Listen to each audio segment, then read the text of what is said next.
Audioversity, the voice of Reichman University.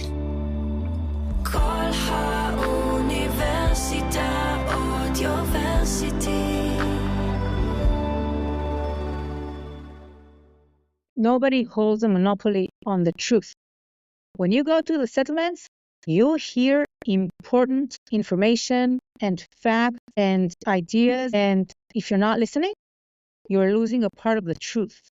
If you're not going to the Arab towns of Israel and listen to the Arabs of Israel, you are losing part of reality in Israel. You are blind. And if you're not listening to the leftists and so on, people here stop listening to each other, but the truth lies with the voice of everyone around the table.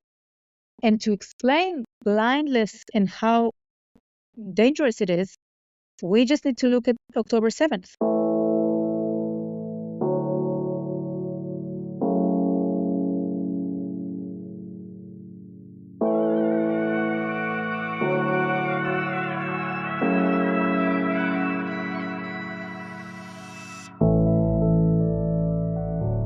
Welcome to Raw, a podcast where we confront the complexities of war from the inside out. I'm Anouk, a journalist, author, yoga teacher, and meditation practitioner. Raw, or war spelled backwards, symbolizes how many of us feel in the face of the Israel-Gaza conflict: exposed, vulnerable, and seeking understanding. Here, we don't just discuss the external battles, but dive deep into our internal struggles, examining how this violence has shaken our very core. Join me in conversations with philosophers, psychologists, and spiritual leaders as we explore how to navigate these painful times with wisdom and resilience, finding guidance for our own paths through this raw, unfiltered world.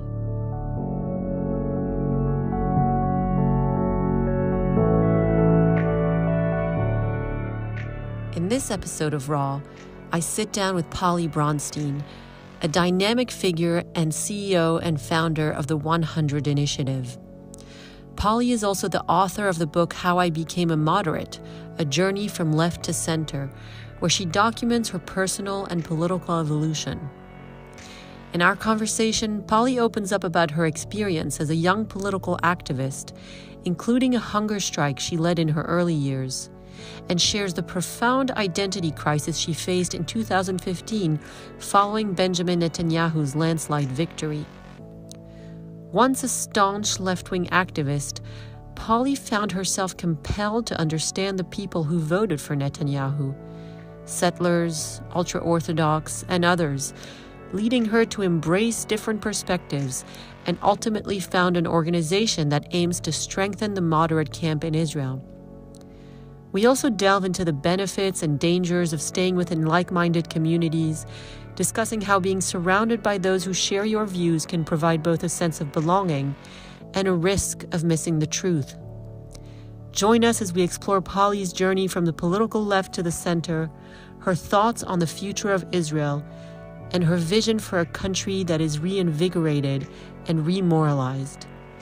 This is an episode full of insights, ideal for anyone grappling with the complexities of Israeli politics or the power of personal transformation. Polly, welcome to Raw. Thank you so much for taking the time to meet with me. Thank you for inviting me. It's an honor. So I met you a couple of months ago. You came to one of my friends' homes to talk about your initiative. It was such a relief for me to hear someone talk about common ground in Israeli society. You gave a very interesting analogy of a pizza, and you talked about Israeli society being like a pizza where we can still find each other in the middle of the pizza. We can find a lot of common ground, but what is making it to the news and what is kind of being felt in our psyches and in our bodies these days is the kind of edges of the pizza, which is what differentiates us. And you're saying, let's bring the focus back to the middle and to the many, many, many things that we have in common. And it's a message that you hear so rarely these days. I think things are more polarized and divided and extreme than ever.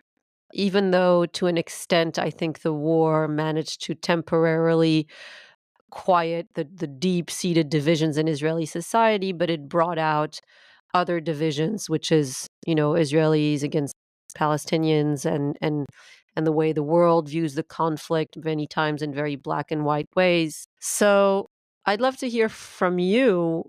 You started this initiative in 2015 to kind of bring Israeli society closer together. In the last year almost, since October 7th, our reality has changed drastically. How has that time affected the cohesion in Israeli society? So, Anouk, you spoke about the pizza, and I'm not sure that our listeners understood the metaphor. So let's kind of go into, first of all, pizza is like comfort food, right? It's carbs. Yes. So, I mean, good metaphor in that sense, because what we need right now is some comfort, right? And talking about the pizza is like it's like making Israel look like a whole pizza with slices that are different from each other. So you have a slice with onions and a slice with pineapple. That's my favorite, and so on. And the same way as Israel has a slice of Haredis, ultra-Orthodox, and a slice of Arabs, and a slice of settlers, and a slice of leftists, and so on. So looking at Israel like a pizza is a good metaphor, and I want to add that I come from a specific slice. Like originally, I have a slice, right? I'm secular. I'm Ashkenazi. I'm from Tel Aviv. I always voted left. So I come from a specific slice. But I think what happened to me about 10 years ago, and it happened out of a very big crisis that I went through, a political crisis. I ran a campaign. The campaign was in the elections in 2015, and it was designed to unseat Prime Minister Netanyahu. And the day after he won that election, and he won big, it was his biggest victory, I think, ever. That was about 10 years ago. I didn't understand how he won. I mean, all of my feed was telling me that we are winning, the people who are trying to unseat him and get a center-left government. The polls were showing that he's going to lose. My entire, universe was voting against him, and I didn't vote. I didn't know one person who voted for him. So if we go back to the metaphor of the pizza, I was living on my slice, and I didn't know anyone who was different than I was. And so, it was March 18, 2015. Won't forget that day when I wake up in the morning, and we didn't just lose to Netanyahu. I mean, we lost big. And I was asking myself, who are all these people who voted for Netanyahu? Like, what's their rationale? What don't they understand about Israel and the world and so on? And I remember just literally taking a pencil and a notebook and saying, I'm gonna investigate this. Like, I'm gonna research what just happened. I'm gonna talk to people who voted for Netanyahu. And I literally made phone calls to journalists from the right and politicians from Likud, and went to the periphery of Israel, to the settlements where I never went before. And I just started listening and started asking questions about what happened. And it was very, very hard. Getting out of my slice in the pizza and starting walking around the pizza and learning the perspectives of other people in Israel. And I think, before we go on, I just want to say I recommend that to everyone. Just, get out of your bubble and listen with a real intent to understand. And just to end this part, people are not doing that because they are afraid, I think, of what they're going to hear, but they're also afraid to be influenced, that they will change. And so as a graduate of a journey like that, as a process that I've made, I can tell you do change. You do get influenced by others, but the positive side is that you get to influence other people. You get to change other people too. So if you're a person that wants to influence people and you want to convince them and you want to have a real conversation where people will hear you, you need to be ready to be changed and to listen, to be convinced. And that's a compromise. Not everyone will be willing to do something like that. I used to teach a class about journalism, and one of the things that I used to talk about is that people used to get the newspaper, and that was one of their only sources of news. You had the newspaper, maybe you had the radio, and you had some television channels. And today it seems like you have so many more sources of information. You should be able to get so many more perspectives. But the thing with the newspaper is it's finite. You have the kind of first page and second page and 10th and 15th page. And it gave you a kind of overview of different things. If you were finished with the things that you were interested in reading and you had nothing else to read, you would go to an article about another country or a different perspective or an opinion piece. And you kind of took in, it was the same voice, it was the same newspaper. So criticisms, downsides to that as well, of course. But you took in a wider range of topics. And today, more than ever, in a way, despite this overwhelming amount of information sources that we have, we really live, like you explained already in 2015, in your own feed, in your social media feed, but also in your direct social circle. You only had access to one very specific way of thinking. And so the more that happens, the more it's also hard and difficult and painful to take in perspectives that don't match with that, because suddenly it feels like the world is completely different to what you thought. And that's a painful process to go through, just like you found it very painful when you woke up on that morning after the election. In 30 years, media changed completely. Journalism changed completely. You can tell about almost like 90% of the journalists, you can tell who they're voting for, right? What camp are they representing? And then you see the data about which is the main TV channel that I get my information from. And so 67% of Netanyahu voters get it from channel 14. So that would be like Fox News, right? And 68% of Gantz's voters get their information from channel 12. It would be like, I don't know, MSNBC. So we are not getting the same facts, not the same headlines, not the same stories, not the same reality. We just live in different universes.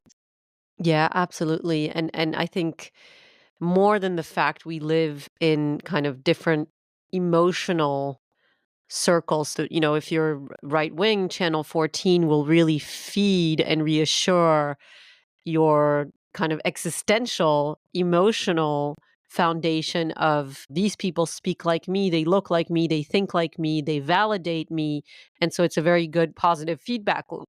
If a right-wing person is going to look at Channel 12 or a left-wing person looks at Channel 14, it's very painful because it comes back to that idea of, wanting to stay in some ways in the echo chamber, in the bubble, consciously choosing not to take in other perspectives because it's just so painful and hard to do. So tell me a little bit about your journey when you went through, when you went to visit with these people who thought very differently to what you thought. How did you do it? Do you think it's your personality? Do you think you have a certain kind of defense against the pain of being othered and of realizing that the world doesn't think or have the same values as you? And what do you think is required in order to be able to take in different perspectives? Yeah, so first of all, I want to say, as I said before, I came from my own slice of the pizza, from my own tribe, and I was not a moderate, right? I was like, I'm a very opinionated person, fight for my beliefs. When I was like 20 something, I hunger stroke 11 days in front of the prime minister's chambers.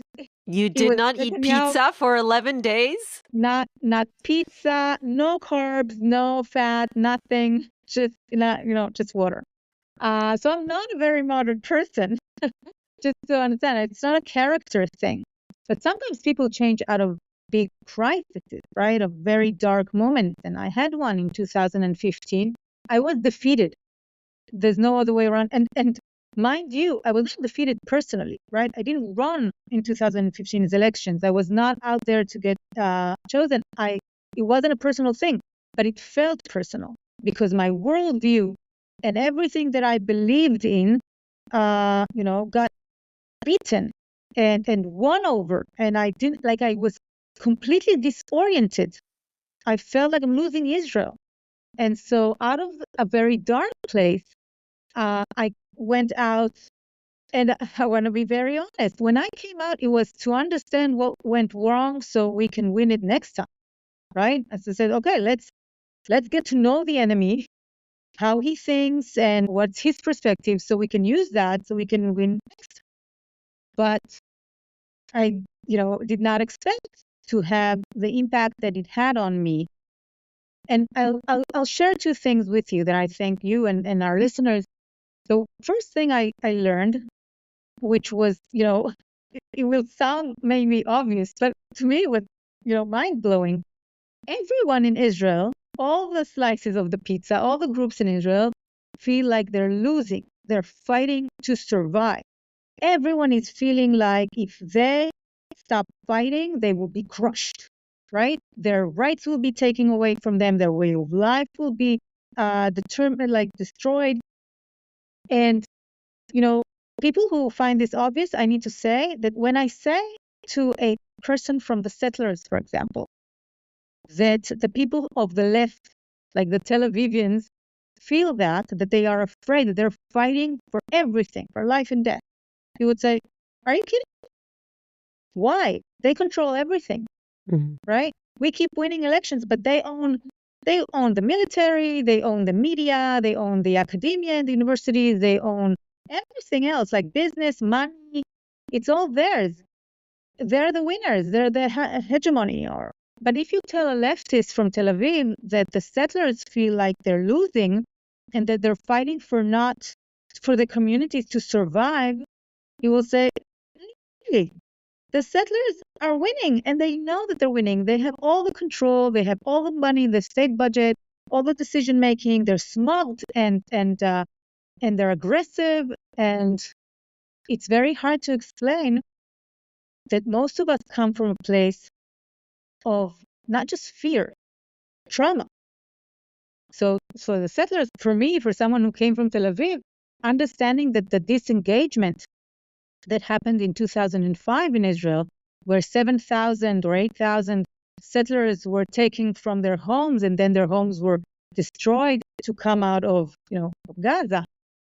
Their communities were destroyed, and there were 7,000 or 8,000 settlers, but it was a very, very large group of hundreds of thousands of Israelis who were supporting them and did not believe that the state is doing that it's turning its back on them like that.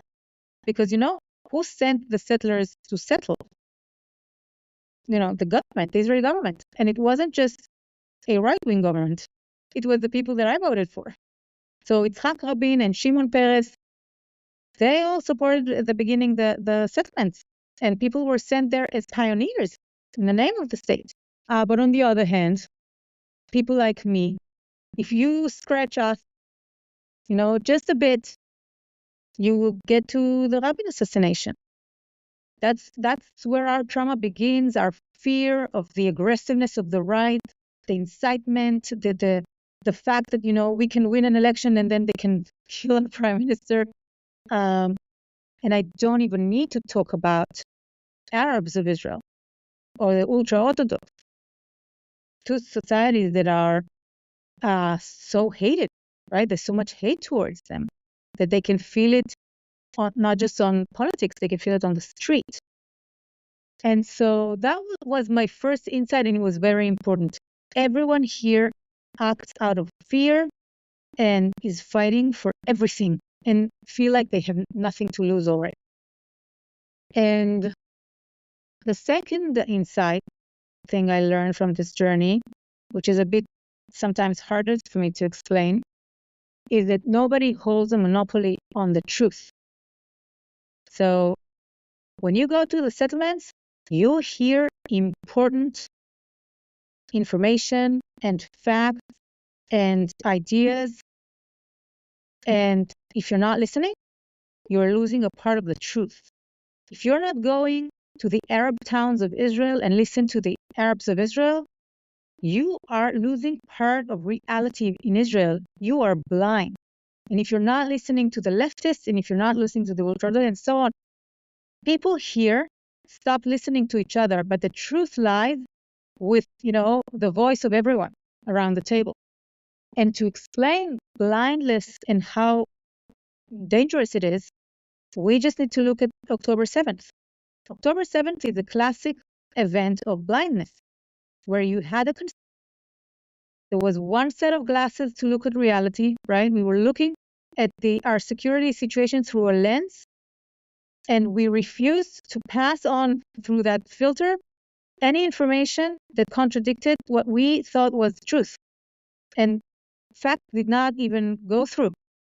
And we were attacked, and we had the most, horrible, biblical destruction in our, since we were born, the state. That's an event of blindness. And so now I understand nobody here is completely right. Nobody's 100% right. When we don't listen, we do not see reality as it is. I want a table of decision making that has representatives from all slices. By the way, not the radical parts, not the extreme parts of every triangle or every slice, right? I don't want Ben Gvir around the table. And I don't want, a representative from Balad party and a very, very nationalistic Palestinian party in Israel. But I want Arabs around the table, and I want settlers around the table, and I want me and my colleagues around the table. All of us need to be part of decision making and the narrative. I think in order to take in different perspectives, you need to have compassion. Or maybe naturally, when you meet someone from other slices of the pizza, and when you meet them in the flesh, you kind of naturally, in most cases, if there are one-on-one interactions, let's say, I could meet people in the settlements, in Arab towns, in, Arabs who identify as Palestinians, ultra-Orthodox, and we would probably have, in most cases, the ability to share something human around a table of food and humor and common history, because there is so much that we share. But in order to do that, I need to have access to these people. And that's what I always find so troubling and interesting about Israel, is that even though it's such a small country, and it is a country of immigrants from all over the world, there is this sense that I have that people really stay within their little bubbles, within their little bubbles on the slice of pizza, not even, the general slice. And I always give this example of Tel Aviv, which is where I'm from. There is Tel Aviv in the old north where I live, and there is, the Tel Avivians who live in Florentine and in Jaffa. And there is such an identification with where you come from and the people who surround you. And go to most places in Israel, people are surrounded primarily with people who think and vote and look like them. So how do you bridge those divides when people hardly even meet, other than in the news and, TikTok, etc., and there is so little interaction other than perhaps in hospitals when you go, and in many cases your nurse or your doctor is from, the periphery, or is Arab, Israeli, etc. I remember a few years back, the Pew Institution in America, he ran a very, very big study here in Israel and interviewed, 5,000 Israelis from all sorts and kinds. Super interesting. They had loads of data and information out of that study, but one of them showed that all of us, all the slices of the pizza, have 90%, 95% friends who are exactly like us. So it's not just we used to think that ultra-Orthodox have this big wall, and they do. By the way, they do have a big wall that they put deliberately because they want to defend themselves from outside influence. So you would say, yeah, obviously ultra-Orthodox have only friends that are ultra-Orthodox, but it's not just them. It's all of us. And more than that, think about where it starts. So Israeli education system is divided to 4 streams. So we send our kids to either a secular a kind of a sacred and Masorti, right? A traditional stream, a religious stream, a ultra-Orthodox stream, and an Arab stream. So our kids do not meet kids that are different than theirs. This is even in cities that are mixed. Right? In Tel Aviv, Yafo, in Yafo, for example, Jews and Arabs live in the same neighborhoods, but they don't go to the same school. So they don't meet each other at school. And as you said, we don't read the same, media channels and newspapers and so on. So if you're not active in finding friends that are different than yours, you live in a bubble. Like you're blind, mister. I mean, when I came out and did this journey that I wrote a book about, it's exactly what you said. Part of why it was so powerful is that I made friends, real friends. One of them, for example, became one of my best friends. Like, years have passed and we still talk almost every day, and we sometimes scream at each other, but we do holidays together, and we went abroad together. Like the families became very close. And my friend, Esther, she's called Esther, and she lives in a settlement called Ofra. She would be someone that in my previous life, I would have so much, wrong judgments. Bias against her, right? Here, still my friends will have, if they see her on the street with her head covered the way it is and so on, they will assume a lot of things about her that are not true. Some of them are true, and the other way around. And since we became friends, her and I, first of all, we did a lot of things together, a lot of projects and initiatives, and I came to speak to her community, and she came to speak to mine, and so on. So we're trying to use our friendship to influence as many people as possible. But I use her every day to understand things that blow my mind here, and say, how can they still support Netanyahu, or how can they still think that? So I will call her and she will explain. And in most cases, I will not agree, but I will understand. I will understand the rationale. I will see these are not bad people. They were brought up on different ethoses sometimes, Here's an interesting thing, a philosophical thing. What's the difference between a moderate and an extremist? Because Estelle, my friend, and I were moderates, although we are from different groups, different slices. And both of them we're not the extremes on our slices. So what makes the difference between us and our extremes? I think I heard Dr. Micha Goodman speak about that. An extremist doesn't have just one value, right? It does have a set of values in his life, right? He can keep a few. But an extremist has one value that is more important than all the rest. And when values, like they do, that's what their tendency is to come in contradiction with each other or in tension with each other in your life, the extremist will always choose this one value that is, in the hierarchy, he's like the most important one. And a moderate also has a set of values, many values, but it doesn't have one that all the rest, submit to. He sometimes will, choose this one, and one time the other. So, for example, freedom and equality are two values that are very important, and they are in tension in Israel all the time. And a moderate will sometimes say, you know what, in this case, I go with freedom. But in this case, I go with equality. And I find people like that who are pragmatic and moderate, and that I can talk to on all slices. I would say most of Israelis are moderates, but we don't hear them because they're moderates. So they're quiet. Taking in a lot of perspectives requires a psychology that is malleable, that is flexible, like you said, when, we can hold a set of values as important, but we are able to kind of move within that a little bit more flexibly. What do you think are some of the things that need to be done, that need to be fostered here in Israel in order to create a society where more people are able to take in a wider range of perspectives and understand them, even if, like you said, not necessarily agree with them, but understand that the other slices of pizza are not some, cardboard or alien creatures that are completely different to you. They're humans, and they have their own very unique history that made them believe the things that they believe. What are the things that are needed in order to create that change? Does it start in childhood and education?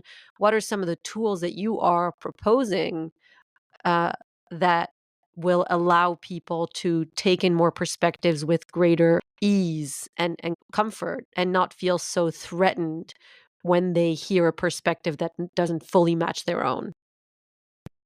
Right. So that's the holy grail. How do you strengthen moderation and centrism and so on? So we built an organization about 3 years ago. It's called the 100 Initiative, and it's very influenced by tech because a lot of high-tech entrepreneurs in Israel were involved in building it. And one of the things that they taught me is that in the tech world, in the tech industry, when you come to sell your product or your company, your startup to investors, you need to start with what is the problem that you want to fix. So what are you addressing? What's the problem? And I will argue that the problem right now that we're trying to address in the 100 Initiative is the weakness of the center.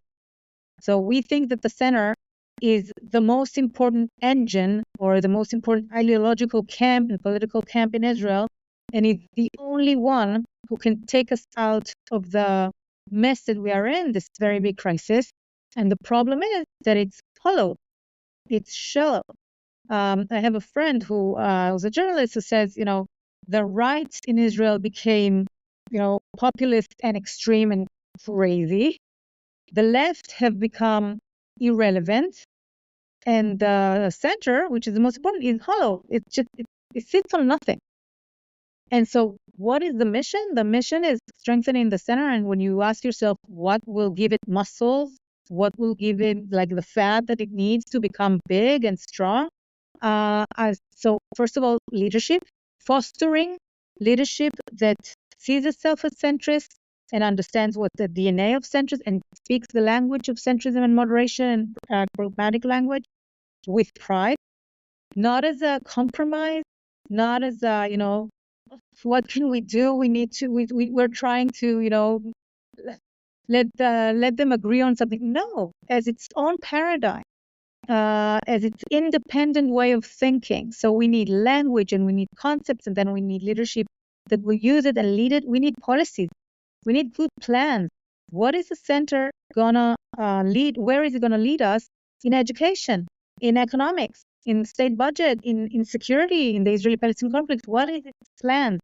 So working on the plans and the policies of the center, and you said it right, education. We need to start with the young generation, formal education, informal education, asking ourselves what is the values, and the identity of the mainstream Israeli.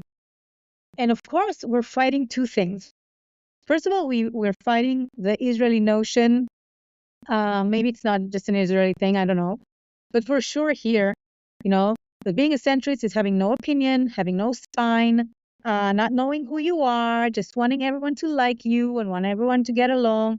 And that's one thing that we need to fight. No, it's an opinion. It's actually a very, assertive way of thinking. And second is, we're fighting a machine of a lot of people, thousands of people who get, their salaries. They wake up in the morning, every morning, making sure that we continue to fight and we continue to hate and we continue to be divided to two groups, because there's a lot of people, politicians and others, that are gaining from division. They're gaining from the hate, from chaos. And so we have to be very productive. We have to build leadership, build language, build policies, build ideas, but we also need to fight. We have to fight our image, and we need to fight the toxic machine. And it's hard. but we will win. You wanted to be hopeful. You've been doing this for closing on a decade in a year and a half or Yeah. so.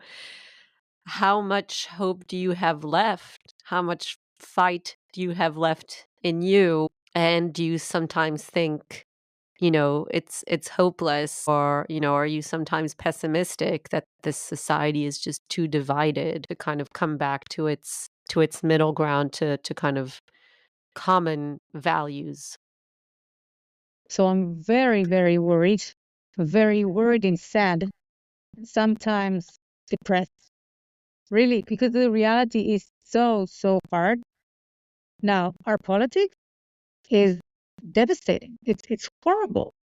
But I want to be forgiving towards Israel because I see the same in all the countries around us. The liberal democracy is going through a crisis everywhere.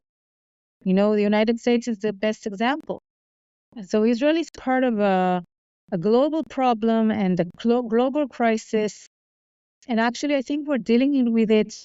I'm very proud of how Israelis are fighting the undemocratic trends and how our democracy is still in such a crazy crisis. It's so strong, and we're so democratic as people. I'm not naive. I know that there is a scenario that we stop being who we are. I can see that. Like I can see the scenario that brings us and we become like our biggest fears. I can absolutely see that. It's a real scenario. Like it can happen. But since in my mind I can still see the good scenario and I live it, I work on it with people around me that are amazing from all sorts and kinds. That's why I'm optimistic and I believe. And I have a lot of hope for Israel.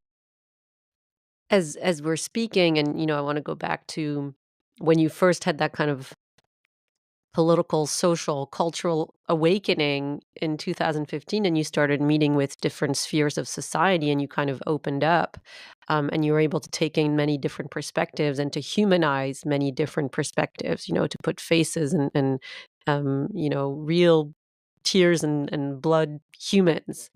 One other thing that also really strikes me in Israel, and in some ways it makes sense in times of war, but also in general, is that, we have these other people who live, at our borders. I'm referring to Palestinians who in the West Bank, we control their movement, their finances to an extent. And, in Gaza, we are now at war with and bombing. And, Israelis will argue that Israel has achieved many things. No one can argue with the fact that also, tens of thousands of Palestinians have died.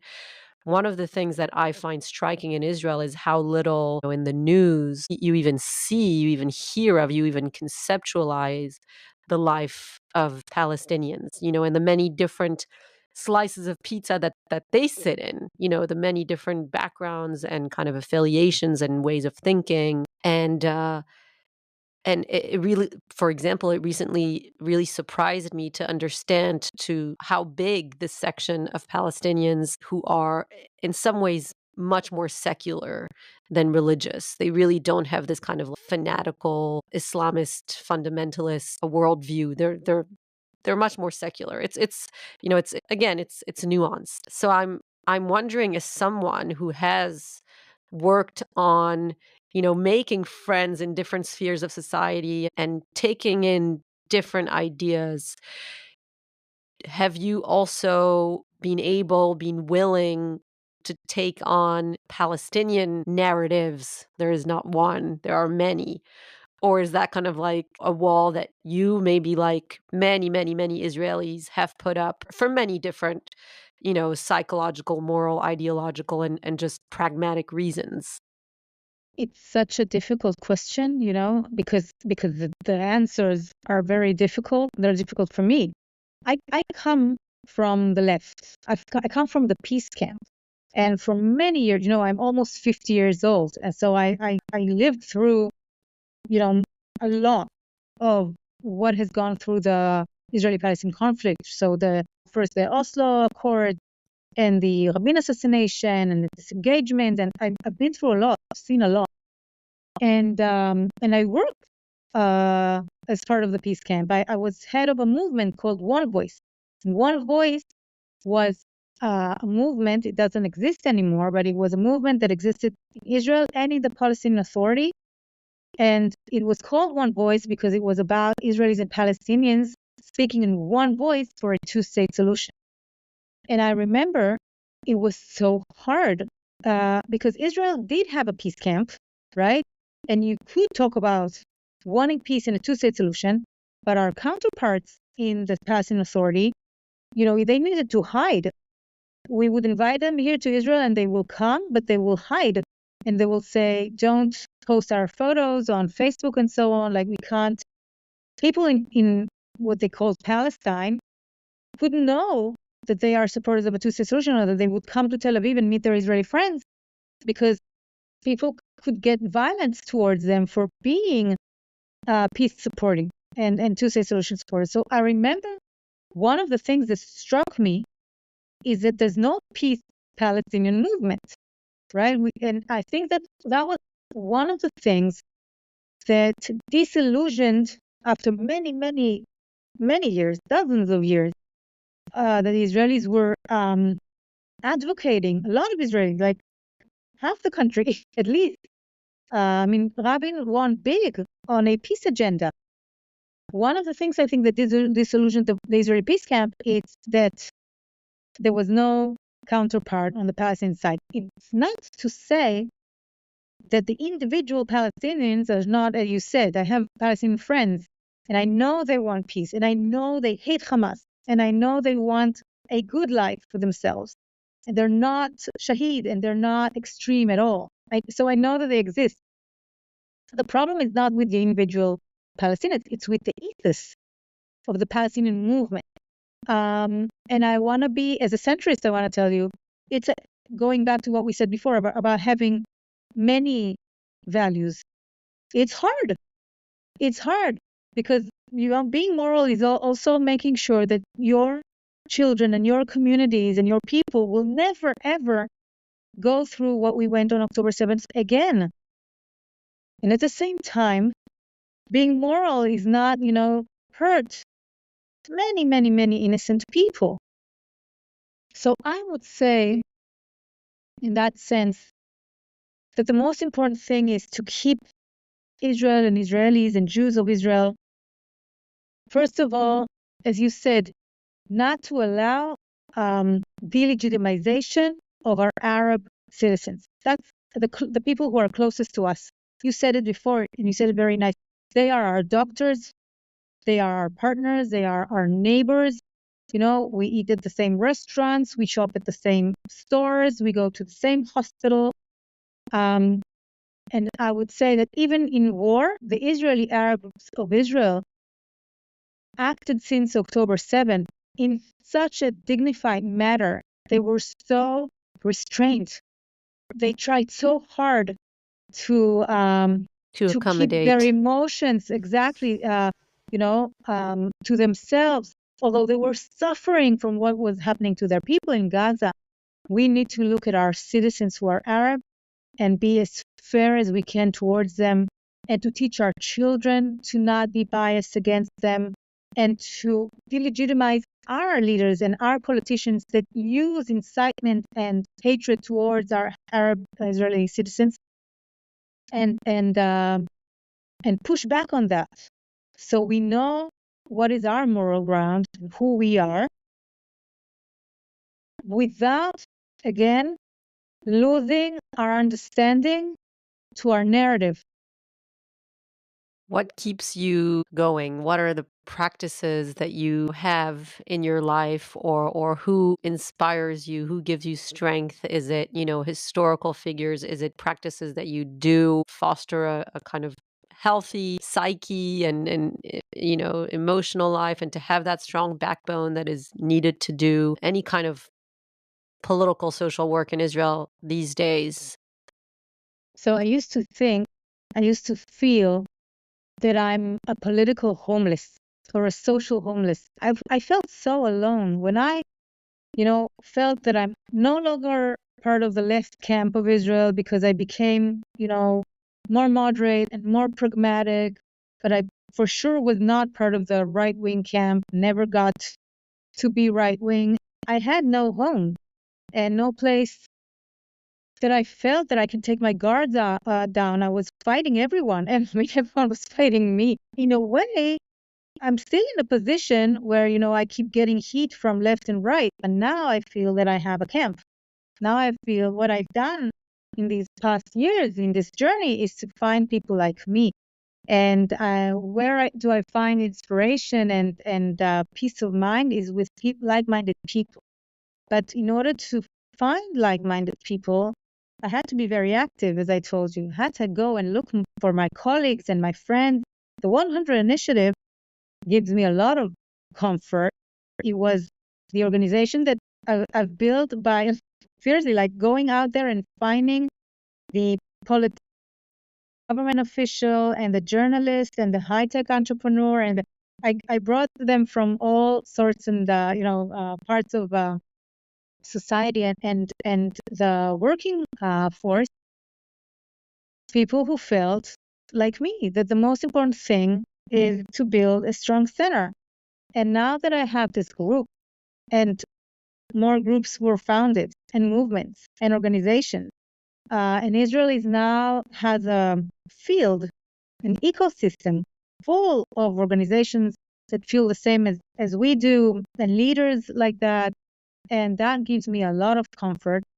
Having face-to-face conversations and phone conversation with your friends, and expanding the variety of friends and colleagues that you have, finding the movement or the organization that you're active in and you're being part of, being active about shaping what surrounds you. I think it will help you feel more optimistic and hopeful. And also it will help Israel, will help the world. I think that's something to remember as well, is that for human beings, in order to have a healthy psychology, we need both. We need the tribe where we feel safe and we can be fully ourselves, and we recognize each other's values and histories and ways of speaking and ways of eating. And in some ways, that's what I love about Israel, is that having come to live here and my children grow up here, and, like I said, this North Tel Aviv bubble that I'm in, the beautiful part is that my children feel like everyone is family, because to an extent, it's not utopia, but there are very similar values where I live, and there's beauty in that. There's beauty in being able to, your children going into another home and recognizing the ways of being, the ways of thinking about religion, about smartphones, about, things that are important to us. At the same time, if retreat into that tribe too much, especially in times when we feel threatened, that's the kind of natural human primitive reaction, is to retreat into our tribe. We lose the ability to see to see the full truth. And so there's the both, the both, and the kind of safety of the tribe, and at the same time having enough courage to sometimes, peek with our head outside and see what's happening, to read different news websites. 90% of the time, fine, read or go to the channel that you feel comfortable with, but have that awareness that you need to sometimes take in other perspectives, even the ones that are very painful. And I think in order to do that, and that's something also that I discuss a lot on the podcast, is you need a strong, healthy psychology. In order to take in different perspectives, you need to feel safe, you need to feel secure. And so you need to have a tribe that supports you. You need to have good mental health practices. You need to take care of yourself. And so, yeah, that's, I'd love to hear if you kind of generally agree with that. I think you made an amazing point. It's an excellent point. It's, you don't know, but you made a centrist point. A centrist point. Because the center believes that it's this and that, right? It's not this or that, it's this and that. And what you're saying is, on one hand, we need a glue that will hold everything together, right? We need an identity that is shared by most of us, and symbols that we can identify, rules of the game that we can agree on, like, right? Or we collapse, right? It just dismantles. But on the other side, we want our community and we want our story, we want our narrative, we want our kids to grow up with who we are, our sector. We also want to be sectorial and we want to be communal. The 100 Initiative came up with a model, an operating model, that I think takes what you very intuitively, very beautifully articulated as a person, takes that and makes it into an operating system for Israel. So what we say is, we need to decide what is the 50% that is common for everyone. The budget, where we have a budget that is national, where we do decision making together. So, for example, things like foreign policy and security and our national symbols and ceremonies, and 50% of the curriculum in school will be joined for everyone, despite the fact that we have 4 different streams and so on.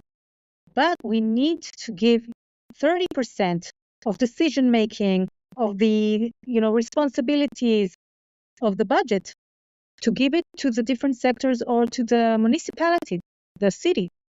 And then 20%, exactly as you said, let the people have it for their community, for their school, for their youth movement, their neighborhood, to decide what do we want to give our children, what do we want to teach, what kind of religious practices we want in our neighborhood, and so on. So if you take the 50-30-20 operating system and you implement it on education and you implement it on religion and state issues, you take a lot of the tension out and you still keep a layer that is joined by most of the Israelis. And I say most because it will never be 100%, right? And so I totally agree with what you said. And I feel the same way. I grew up thinking that 100% of Israel can be identical, that we can all fit in, one model of what is Israel and what it is to be Israeli. And, my parents came from Mexico. I had an accent.